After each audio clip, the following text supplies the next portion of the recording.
Tonight, before you fall asleep, your brain will probably take you somewhere that doesn't exist. Maybe back to an awkward conversation you wish had gone differently. Maybe to a mistake you made years ago. Or maybe to a future that hasn't happened and may never happen at all. You'll replay the same moment, change the words, imagine different outcomes. And somewhere in the middle of all that thinking, a quiet question appears. Why can't I just stop? It feels like your own mind is working against you. But what if that's the biggest misunderstanding of all? What if the voice that keeps you awake at night isn't a flaw, but the echo of an ancient world your brain has never forgotten? Imagine you're the last person awake nearly 100,000 years ago. A small campfire flickers in front of you. Your family is asleep. Beyond the light, only darkness.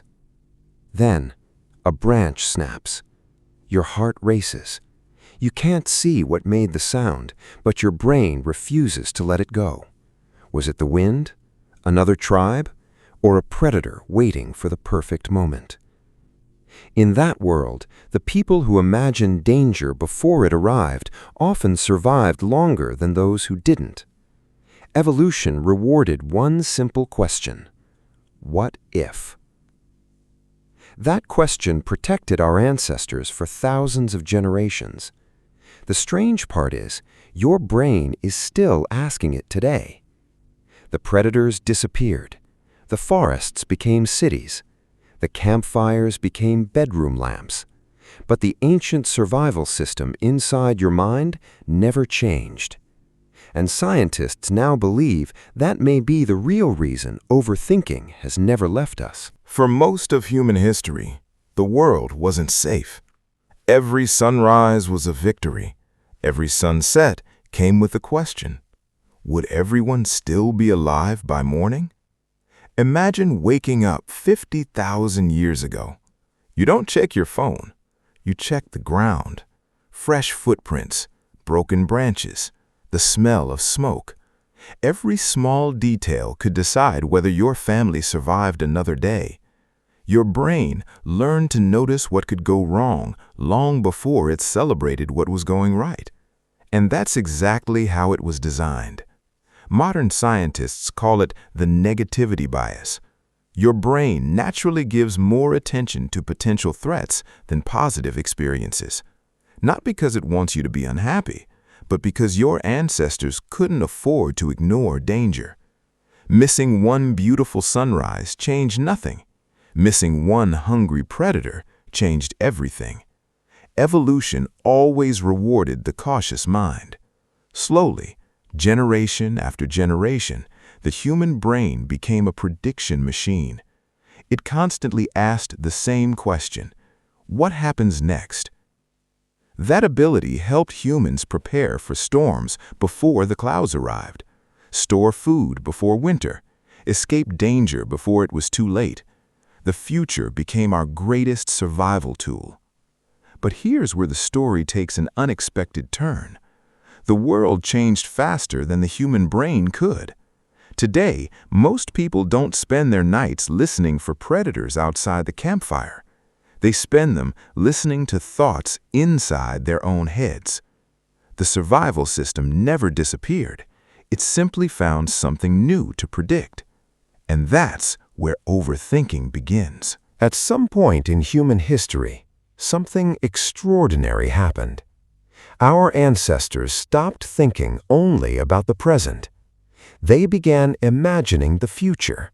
Not tomorrow, years from now. They could picture places they had never seen, prepare for winters that hadn't arrived, and solve problems that didn't exist yet. That ability changed everything. It allowed humans to build shelters before the storm, store food before the famine, and plan journeys across landscapes no one had crossed before. In many ways, civilization was built by people who could imagine tomorrow. But every gift from evolution comes with a price. The same brain that could imagine success could also imagine failure. The same imagination that created cities could create endless worries. Your brain doesn't always know the difference between a real threat and a vividly imagined one. Picture someone reading a difficult email. Nothing dangerous is happening. They're sitting safely in a chair, yet their heart begins to race, their breathing changes, their muscles tighten, because the brain reacts to the story, not just reality. Neuroscientists have found that simply imagining a stressful event can activate many of the same brain regions involved in experiencing one. To your ancient survival system, a threat doesn't always have to be real, it only has to feel possible. And once that happens, your mind keeps searching for answers, again and again and again. But scientists eventually uncovered something even more surprising. Overthinking isn't just about fear. It's also connected to one of the greatest abilities that makes us human. For a long time, scientists believed overthinking was simply a mistake, a mental habit that served no real purpose. But newer research suggests something far more surprising. The very system that creates worry may also be the system that gave humans imagination. When your mind drifts away from the present, something remarkable happens. It begins connecting memories, testing possibilities, rehearsing conversations, solving problems before they exist. Psychologists sometimes call this mental time travel.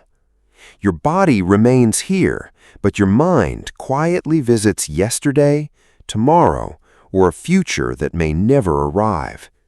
No other animal is known to do this quite like humans. A wolf prepares for the next hunt. Humans prepare for lives they haven't lived yet. That ability changed everything. It gave us stories before history, ideas before inventions, dreams before discoveries. But every extraordinary ability comes with a hidden cost. The same imagination that paints your greatest future can also paint your greatest fear. The same brain that writes beautiful possibilities can write terrifying ones. And to your ancient mind, both feel worth preparing for. That's why overthinking often feels impossible to switch off.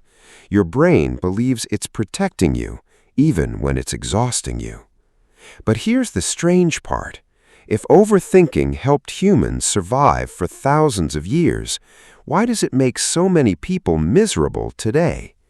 The answer lies in a world our ancestors never evolved to understand. Imagine bringing an Ice Age human into the modern world. Not for a day, for a lifetime. They would see thousands of strangers, hear endless noise, read hundreds of opinions, make hundreds of decisions before lunch. To them, it would feel overwhelming. The strange thing is, your brain isn't very different from theirs. Biologists often describe the human brain as ancient hardware running inside a completely modern world. The world changed. Our biology barely did. Your ancestors worried about finding food. You worry about emails. They feared predators beyond the campfire. You fear conversations that haven't even happened. The objects changed. The survival system didn't. Every notification, every deadline, every unanswered message, every uncertain future. Your brain quietly asks the same ancient question, should I be worried? Most of the time, the answer is no. But the brain would rather prepare for a danger that never comes than ignore the one that does. That's why overthinking feels so convincing. It doesn't feel like worrying. It feels like solving, like preparing, like staying one step ahead. And that's exactly the illusion. Sometimes the greatest threat isn't outside your mind. It's the endless search for threats inside it. But here's the surprising part. The goal was never to eliminate overthinking. Scientists believe the real advantage comes from knowing when to listen to it and when to let it go. Because understanding your mind may be the first step toward finally taking control of it. Here's the irony. The same mind that keeps you awake at night is also the mind that writes novels, builds civilizations, discovers new planets, and imagines a future that has never existed before. Overthinking and creativity are closer than most people realize. Both begin with the same question. What if? What if this problem has another solution? What if there's a better way? What if no one has thought of this before? That single question has changed human history countless times. Scientists, artists, inventors, explorers, they all relied on a brain that refused to stop imagining possibilities. The difference wasn't that they never overthought, it was that they learned where to direct it. A river can give life to an entire civilization or destroy everything in its path. The water isn't the problem, the direction is. Your thoughts work the same way. Unchecked, they can trap you inside fears that never become reality. Guided with purpose, they can become the source of your greatest ideas. Perhaps that's why evolution never removed this ability, because the same imagination that creates anxiety also creates progress.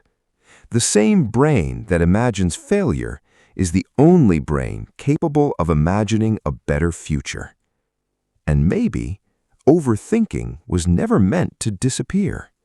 Maybe it was meant to be understood, because once you understand why your mind works this way, you stop fighting it and you begin working with it. But that leaves one final question. If overthinking has always been part of being human, what does that say about us? So the next time your mind refuses to let go of a conversation, or keeps replaying a mistake long after everyone else has forgotten it, remember this. Your brain is not trying to ruin your life. It's trying to protect it.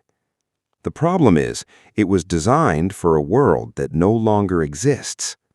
For hundreds of thousands of years, imagining danger before it arrived helped our ancestors survive.